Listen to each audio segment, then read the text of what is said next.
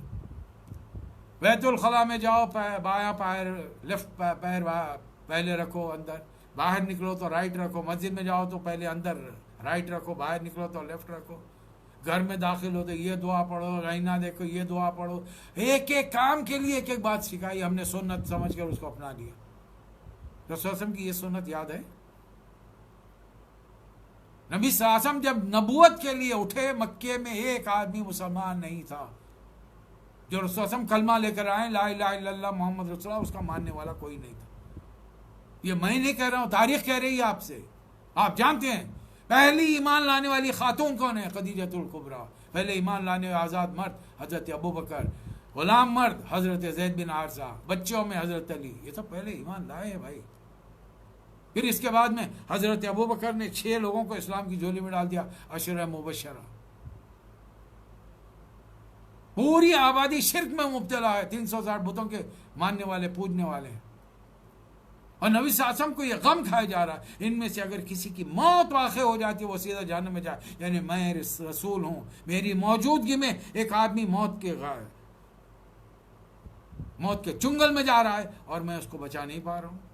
یہ غم کھایا جا رہا. آپ اور میں 80 کروڑ کے بیچ میں بیٹھے ہیں. کیا کیا ہم نے؟ 1000 سال سے ہم وہاں موجود ہیں. اسلام 1000 سال سے سب کانٹیننٹ میں موجود ہے. چونکہ ہم نے تعارف نہیں کرایا. یاد رکھیے یہ تعارف نہیں کرانے کی وجہ سے تم نام نہاد مسلمان ہو. جوتے اس لیے پڑ رہے, اوپر جائیں گے تو پھر مار پڑے گی. مسلمان تھے ہی نہیں, صرف نام تھا تمہارا, اعمال تمہارے کہیں ظاہر نہیں. تو نہ تمہاری صورتیں بتا رہی تھی, نہ شکلیں بتا رہی تھی, نہ لباس تمہارا بتا رہا تھا. کس اعتبار سے تم مسلمان بن کے گھومتے تھے ان آبادیوں کے اندر؟ وضع میں تم ہو نصارا تو تمدن میں یہود. شکل ایسی کہ جسے دیکھ کے شرمائے یہود. کس بنیاد پر ہم, اللہ بخش دے گا ہم, کوئی تبدیلی آ رہی ہم میں؟ چلیے اے نبی صلی اللہ علیہ وسلم, آئیے ہم آپ کو تمام قصے سناتے ہیں. اس میں بڑا علم ہے ان لوگوں کے لیے جو لوگ یہ سوال کر رہے ہیں آپ سے. اما حسبت ان اصحاب الکہف والرقیم کانوا من آیاتنا عجبا. آپ یہ سمجھتے ہیں کہ یہ غار والے, کتبے والے بڑی نشانیاں ہیں؟ نہیں, ایسا نہیں. کچھ نوجوان تھے, ان کے بارے میں ہم آپ کو قصہ سناتے ہیں. نحن نقص علیک نبأهم بالحق انہم فتیۃ آمنوا بربہم وزدناہم ہدی. یہ کچھ نوجوان تھے جو ایمان لائے تھے اور ہم نے ان کے ایمان میں اضافہ کیا تھا. اور پھر وہ تو سوچ بچار کے بعد میں ایمان لائے تو اللہ دل مضبوط کرتا ہے. نبی علم میں اضافہ کرتا ہے, زدناہم ہدی, ہدایت میں اضافہ کرتا ہے. اصل اللہ کی مدد کب آتی ہے؟ اللہ اس آیت میں بتا رہا ہے. وَرَبَطْنَا عَلَىٰ قُلُوبِهِمْ إِذْ قَامُوا فَقَالُوا رَبُّنَا رَبُّ السَّمَاوَاتِ وَالْأَرْضِ لَن نَّدْعُوَ مِن دُونِهِ إِلَٰهًا لَقَدْ قُلْنَا إِذًا شَطَطًا. یہ کام میں نے اور آپ نے ہندوستان میں نہیں کیا, ہمارے آباء و اجداد نے نہیں کیا. صرف وہ کچھ بزرگان دین بیچارے آئے تھے, انہوں نے اپنے کیریکٹر سے ان غریبوں کو دل سینے سے لگا کر ان شودروں کو اپنے بازو بٹھایا, کھلایا پلایا, بٹھایا, سینے سے لگایا. ان کی بڑی تعداد مسلمان ہو گئی, ان کے کیریکٹر کو دیکھ کر مسلمان ہوئے. ورنہ وہ عربی تعلیم لے کر باہر سے آئے تھے, ان کو تو ان کی زبان بھی معلوم نہیں تھی. اور اس زمانے میں اردو زبان ابھی ڈیولپ ہو رہی تھی, لکوڈ حالت میں تھی زبان. یہ اردو زبان جس کو لشکری زبان کہتے ہیں, 3 زبانوں کا مکسچر ہے یہ, سنسکرت, پرشین, عربک. ابھی تو یہ زبان ڈیولپ ہو رہی تھی, نہ اس کی لکھت تھی, نہ اس کے اندر شاعری ہوتی تھی, نہ اس کے اندر پروز اینڈ پوئٹری تھے, کچھ نہیں تھا. صرف بول چال کی لشکروں کی زبان تھی. باہر سے وہ فوجیں جو آ رہی تھی ان سے مقامی لوگوں کا جب ربط ہوتا تھا تو یہ ان کے چند جملے بولتے تھے, یہ ان کے چند الفاظ دہراتے تھے. اللہ فرما رہا ان کے بارے میں, جب انہوں نے اٹھ کر یہ اعلان کیا کہ ہاں ہم ایک رب کے ماننے والے ہیں, اس کے علاوہ ہر کسی کا ہم انکار کرتے ہیں, اللہ نے دلوں کو مضبوطی عطا کی. پھر ان کے پاس ایک شعور ہی آیا, لولا یاتون علیہم بسلطان, یہ لوگ ان کے خدا ہونے پر دلیل کیوں نہیں لاتے؟ اپنے ہاتھ سے پتھر بناتے ہیں, پتھر کی مورتیاں, اور بیچتے ہیں اس کو. کیا خدا بکتا ہے؟ خدا کے بیچے ہوئے اس سے تم اپنے پیٹ بھرتے ہو, اور اس خدا کا تم کا مورتیاں بنانے کا تم نے کاروبار کر رکھا ہے. اپنے ہاتھ کی بنائی ہوئی چیز کو خدا سمجھتے ہو, پھر اسی کے آگے ہاتھ جوڑ کے کھڑے رہ جاتے ہو. ارے وہ آدمی جو بازار میں جا کر ایک 5 روپے 10 روپے کی مورتی خریدتا ہے, گھر میں لے جا کر ایک کونے میں جگہ پر نصب کر دے, پھر اسی کے سامنے اود اگربتیاں لوبان جلا کر ہاتھ جوڑ کے کھڑا ہو گیا, بھگوان ہے. ارے تیرے بھگوان تو یہ ہیں جو دکان سے پیدل چل کے تیرے گھر تک نہیں آ سکے, تو گود میں اٹھا کے لایا, کسی مزدور کے سر پہ دھو کر لایا, تو یہ کیسے تیرے بھگوان ہیں؟ اس کو شعور ہی نہیں, دماغی کام نہیں کر رہا اس کو. جس کو شعور کے ساتھ اسلام سمجھ میں آتا ہے وہ دلیل مانگتا ہے, اور اسلام سارے کا سارا دلیلوں کا مذہب. ایک علاقے میں یہودی حکومت تھی, وہاں پر آہستہ آہستہ عیسیٰ علیہ السلام کی تعلیمات آئی. نبی صلی اللہ علیہ وسلم سے بہت پہلے کی بات ہے. چند نوجوان مسلمان ہو گئے. وقت کے بادشاہ کو اطلاع ملی, اس نے دربار میں بلایا, دھمکی دی کہ اگلے ہفتے تک پھر رجوع کر لو, واپس آ کے بتاؤ. وہ جب دربار سے نکلے تو سیدھا اپنے گھروں کو نہیں گئے. کوئی پلٹ کر, ہو سکتا ہے کوئی شادی شدہ نیا تھا, کوئی ابھی اپنے ماں باپ کا, بوڑھے ماں باپ کا سہارا تھا. کتنے تھے, 10-15, ہم یہ بھی نہیں جانتے نمبر ہی. بس یہ تمام ان دربار میں آ کر ان لوگوں کو پتا چلا کہ بھائی ہم سب ایک رب پر ایمان لائے اور اب بت پرستی ہم چھوڑ دیں گے. تو کہاں کیا کریں گے؟ چلو بستی ہی کو چھوڑ کے نکل جاتے ہیں, سیدھا ایک دور بستی کا دور آبادی کے باہر غار میں گئے، جا کر تھک گئے، لیٹ گئے، موت طاری ہو۔ اس علاقے میں یا آہستہ آہستہ عیسائی تعلیمات عیسیٰ علیہ السلام کی اتنی بڑی کہ ایک دور میں کئی سو سال کے بعد میں بادشاہ اور رعایا بڑی تعداد میں عیسائی تعلیمات کے ماننے والے ہو گئے، یہودی تھوڑے سے رہ گئے۔ یہ یہودی جا کر ان کو تنگ کرتے تھے، قیامت کب آئے گی۔ عیسیٰ علیہ السلام کو اللہ تعالیٰ نے جو شریعت دی تھی، جو کتاب دی تھی انجیل، اس میں عقیدوں کی بات نہیں ہے، اس کے اندر شریعت کی باتیں نہیں ہیں، حرام حلال کی باتیں، اس میں سے اخلاقی تعلیمات ہیں، just moral science, that's all, اور کچھ نہیں ہے۔ اب یہ بادشاہ پریشان، پروردگار کوئی ایسی بات کر دے جس کی وجہ سے دنیا والوں کو یقین آ جائے کہ تو ہمیشہ تو مرنے کے بعد دوبارہ زندگی دے۔ اور ٹھیک انہی دنوں میں، اس بادشاہ کے زمانے میں، اللہ تعالیٰ نے ان لوگوں کو اٹھا کے بٹھا دیا، غار والوں کو۔ نوجوان اٹھ کے بیٹھ گئے، جیسے اٹھ کے بیٹھے خیال آیا کہ بھائی کتنی دیر سوئے گے، تو انسان نیچر ہے اس کا مزاج ہے، اس کی فطرت، کتنی دیر سوئے ہوں گے۔ اب ہر آدمی اپنی شاعری شروع کرتا، میرے خیال میں آدھا گھنٹہ تو سوئے ہوں گے، نہیں میرا خیال ہے آدھا دن، ایک دن تو سوئے ہوں گے۔ چوتھے صاحب فرمائیں گے نہیں صاحب ہم تو 3-4 دن تو سوئیں گے، ایک آدھ ہفتہ تو سوئیں گے۔ اتنی دور سے بھاگ کے آئے۔ جو عقل مند تھا اس نے کہا کہ اللہ جانتا ہے کتنی دیر سے ہوئے، ہم بیکار بحثوں میں وقت خراب مت کرو، اب اٹھ گئے ہیں، بھوک لگ رہی۔ کوئی شخص پیسہ لے سیدھا بازار جائے، لیکن اب ہم ہر قسم کے علم غلم کھانا نہیں کھائیں گے۔ فَلْيَنْظُرْ أَيُّهَا أَزْكَىٰ طَعَامٍ، پاک غذا چاہیے ہم کو کھانے کے لیے، ہر چیز نہیں کھائیں گے ہم۔ آج ہمارے کھانوں میں بے شمار مسلمانوں کا کھانا حلق کے نیچے نہیں ہوتا تھا جب تک کہ پیپسی کا گھونٹ نہ لے، پنٹا نہ ہو جائے۔ بتائیے اس میں کیا ہے؟ اب پورا سب تفصیلات ہم ہی کھول کے بتائیں۔ ہم کو بھی تو ذرا حلال حرام کی تمیز کرنی چاہیے نا۔ اس کے انگریڈینٹس کبھی بھی کوئی نہیں بتائیں گے۔ ایک بات یاد رکھ لیجئے، یہ ایک شیشہ جو خریدتے ہیں اس میں سے 100 پیسے، اس کے 10 پیسے جاتے ہیں ایک فلسطین کے سینے میں گولی جاتی ہے اس کی۔ اس سے بڑھ کر اور بتانا نہیں چاہتا۔ اللہ تعالیٰ نے ان کو غار میں اس انداز میں رکھا تھا کہ سورج ایک ڈھنگ سے پڑا ہے، رات کا وقت ایک ڈھنگ سے، جسم خراب نہیں ہوئے، کئی سو سال پڑے رہے۔ اچانک اڑ گئے، بھوک لگی، ایک آدمی گیا بازار میں پکڑا آیا، اس نے کہا کہ بھائی ہم تو کل یہاں سے بھاگے۔ اس نے کہا کہ نہیں، یہ تو کئی سو سال پہلے کا واقعہ ہے۔ بادشاہ کو اطلاع ملی، جن لوگوں کو ہم کئی سو سال سے واقعہ قصہ سن رہے ہیں وہ تو یہاں غار میں ہیں۔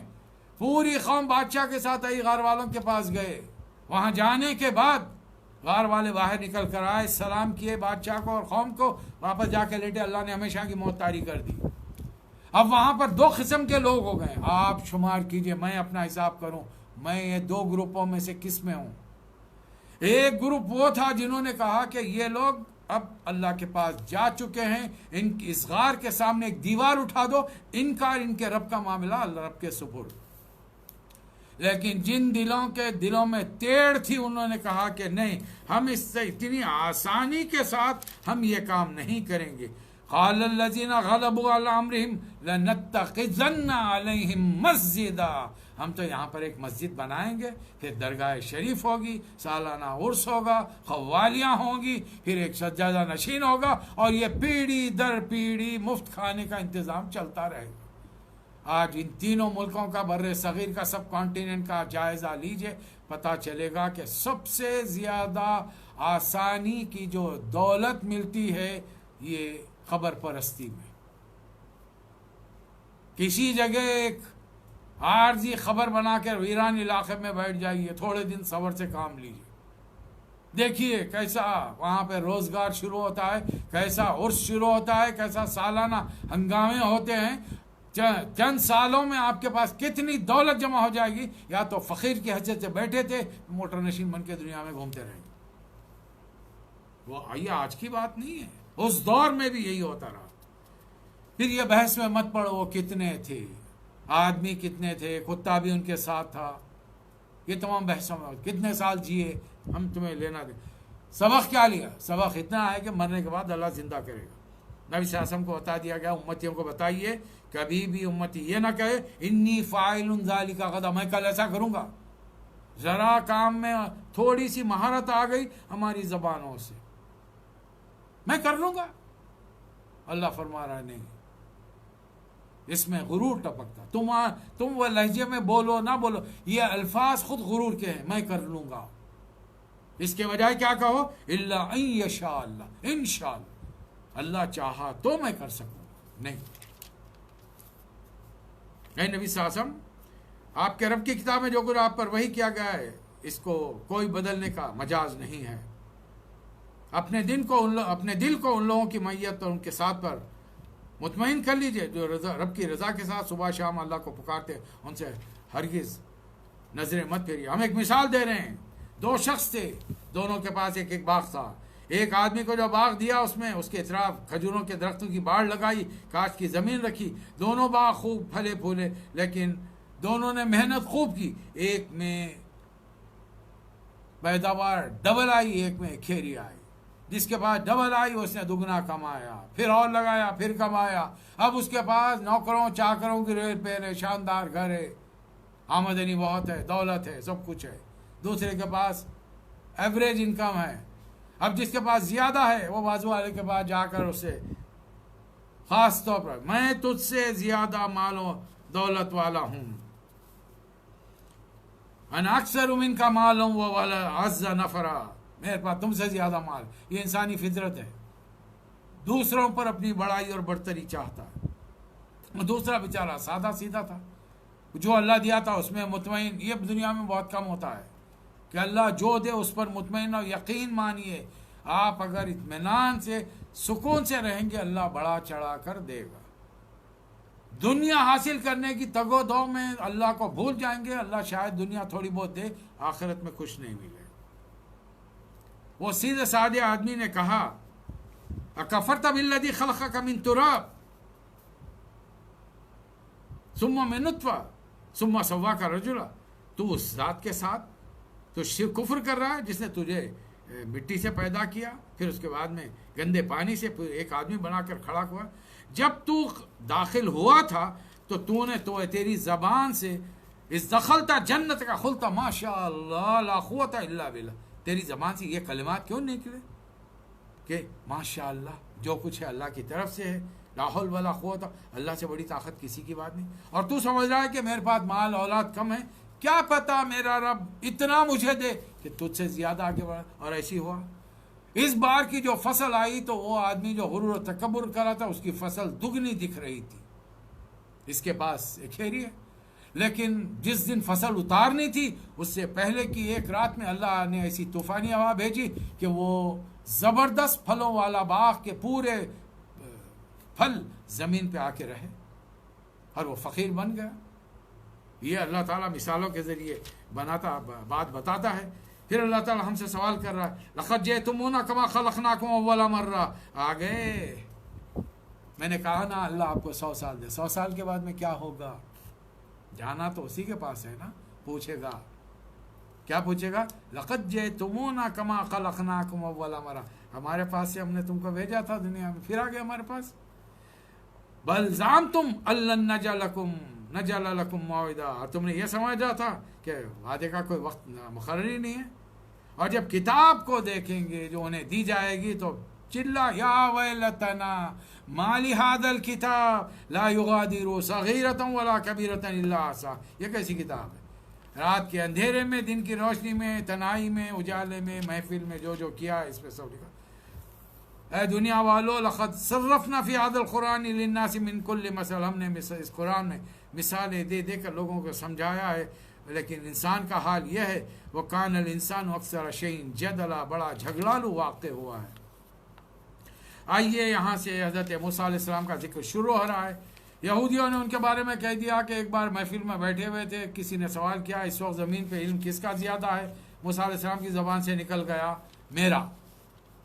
اللہ میاں ناراض ہو، حالانکہ ناراضگی کا سوال ہی نہیں ہے. موسیٰ علیہ السلام نئی شریعت والے صاحب شریعت، صاحب کتاب، پیغمبر ہے. آپ کا مقام و مرتبہ یہ ہے کہ آپ کے دور میں جو آپ پر ایمان لائے گا وہ امتی اور جنتی کہلائے گا، جو ایمان نہیں لائے گا وہ جہنمی ہوگا. اور امتی کا مقام درجہ کبھی بھی نبی سے بڑھ نہیں سکتا. تو انہوں نے کہا کہ اللہ تعالیٰ اس کے پر اللہ نے حکم دیا کہ نہیں موسیٰ تمہارے پاس علم نہیں ہے، ہمارا فلاں بندہ ایک بیٹھا ہوا ہے جس کا روایت میں حدیث میں خضر نام بیان کیا اس کا علم زیادہ ہے؟ نہیں. پہلی چیز تو حضرت خضر علیہ السلام مرد انسان تھے نہیں تھے. اللہ فرما رہا ہے موسیٰ علیہ السلام علم کی تلاش میں نکلے. ہو سکتا ہے یہ موسیٰ علیہ السلام کی معراج کا دور ہو. اللہ تعالیٰ کائنات کے کچھ راز بتانا چاہ رہا ہے.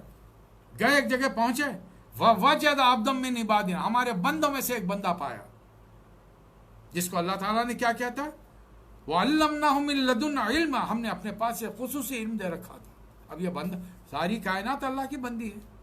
کون سی کس قسم کی مخلوق تھی ہم نہیں جانتے.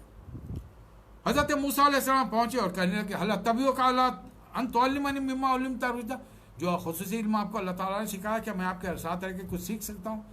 حضرت خضر نے کہا کہ انک لن تستطیع معی صبرا، آپ صبر نہیں کر سکتے. پھر وجہ بتا دی وکیف تصبر علی ما لم تحب به خبرا، اور آپ صبر کیسے کریں گے جن باتوں کی آپ کو تفصیل نہیں معلوم، آپ تو ہر چیز میں سوال کریں گے. تو موسیٰ علیہ السلام نے وعدہ کر لیا ستجدنی انشاءاللہ صابرا ولا اعصی لک امرا، میں کوئی آپ کی نافرمانی نہیں کروں گا اور آپ مجھے صابر پائیں گے.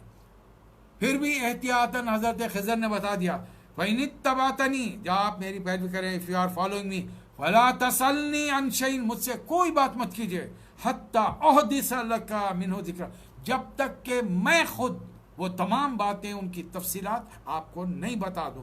آپ مجھ سے سوال مت کیجیے. ایگریڈ، دونوں راضی ہو گئے. فَانْطَلَقَا، اب دونوں سفر کے لیے نکلے. سامنے گئے، ندی آئی، ندی کے پار جانا تھا. غریب نوجوانوں نے نئی کشتی خرید لی تھی ٹرانسپورٹیشن کے لیے، ادھر سے ادھر لوگوں کو پہنچاؤ، معاوضے میں کچھ پیسے مل جائیں گے، آمدنی ہو جائے گی. نئی کشتی ہے، اس کے انسٹالمنٹ بھی بھر دیں گے، گھر بھی چلتا رہے گا. پرانی لیں گے تو آئے دن بنانے میں، مینٹیننس میں ساری آمدنی خرچ ہو گئی. چلیے نئی کشتی میں بیٹھے ہو کنارے پر. اس سے پہلے کہ کنارے پہنچتے حضرت خضر نے خرقہا، اس میں ایک سوراخ کر دیا بیٹھے بیٹھے.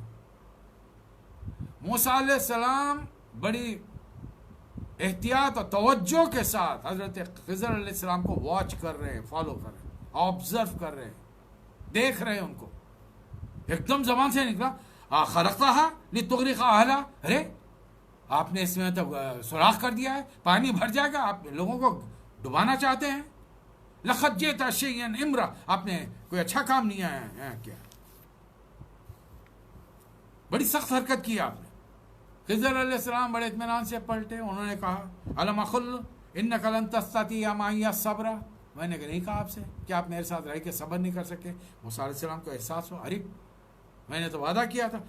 کہنے لگے لا تؤاخذنی بما نسیت، بھول چال میں، بھول چوک میں اگر کوئی بھول گیا تب اتنے سختی تو مت کیجیے. ولا ترهقنی من امری عسرا، اب اتنی زیادتی سختی، بات پہ چھوٹی چیزوں پہ پکڑ مت کیجیے، اتنی سختی سے میرا معاملہ مت کیجیے. ایک چلیے فانطلق، اور آگے بڑھے. حتی اذا لقی غلاما، ایک سامنے سے کھیلتا کودتا چھوٹا سا بچہ آ رہا تھا. فقتلہ، خضر علیہ السلام نے بچے کو 9-10 سال کا بچہ قتل کر دیا. موسیٰ علیہ السلام پیغمبر بننے والے ہیں، اللہ تعالیٰ نے علم حکمت سے نوازا ہے. حیران ہو گئے، پر کہنے لگے قالا قتلت نفسا زکیا بغیر نفس، اس بچے نے کسی کو قتل نہیں کیا اور آپ نے اس کو قتل کر دیا. لقد جئت شیئا نکرا، آپ نے تو بہت برا کام کیا. یہاں پر 15واں پارواں آج پر مکمل ہو گیا. اب اس کا جواب کیا ہے، اور پھر اس کے بعد میں ایک اور سوال، یہ دوسرا سوال چل رہا ہے جس میں ابھی ایک آئٹم اور باقی ہے. حضرت خضر علیہ السلام ایک کام اور کرتے ہیں، پھر موسیٰ علیہ السلام سوال کرتے ہیں. انشاءاللہ یہ تفصیلات کل آپ کی خدمت میں پیش کی جائیں گی. اللہ تعالیٰ مجھے اور آپ کو توفیق عطا فرمائے. وآخر الدعوانا ان الحمد للہ رب